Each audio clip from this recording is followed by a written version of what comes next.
The United States has a special relationship with Israel that has no parallel in modern history, and it is almost wholly due to the lobby. The aid is given unconditionally.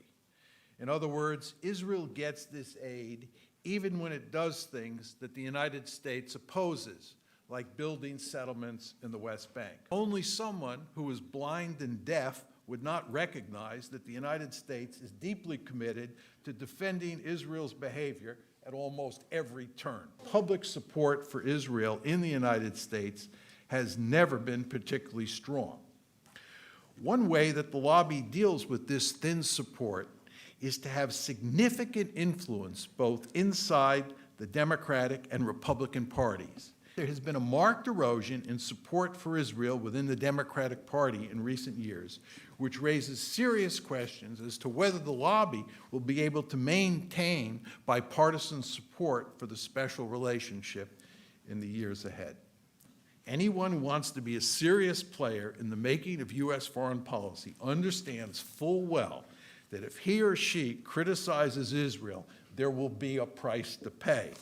The result that there is no serious debate about Israel or the special relationship in Congress, the mainstream media, or prominent think tanks like the Council on Foreign Relations. Key stain on Israel's reputation is its brutal treatment of the Palestinians and the fact that it has become an apartheid state.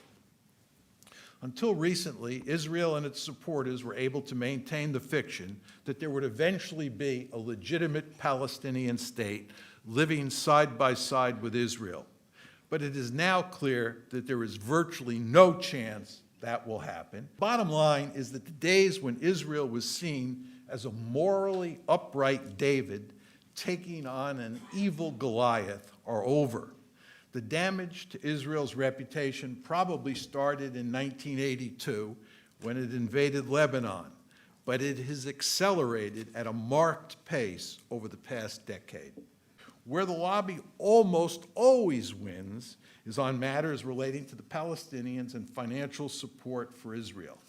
The fact that the Obama administration could do virtually nothing to get Israel to move toward a two-state solution, yet still opted to provide Israel with $38 billion in aid over the next decade is clear evidence that the lobby remains very powerful. I believe dark times are ahead for both Israel and the lobby. There's no reason to think Israel is going to move toward a two-state solution. Greater Israel is here to stay, and that state is and will remain an apartheid state. It will probably take another 20 or 30 years before we understand how this conflict will ultimately be resolved, or maybe not resolved. Regardless of the outcome, I am deeply sad to say that the decades ahead promise abundant trouble for Israel and especially for the Palestinians. And the United States will not be spared either, simply because the lobby will be working overtime to protect Israel and preserve the special relationship, which is likely to harm America's intellectual life as well as its politics.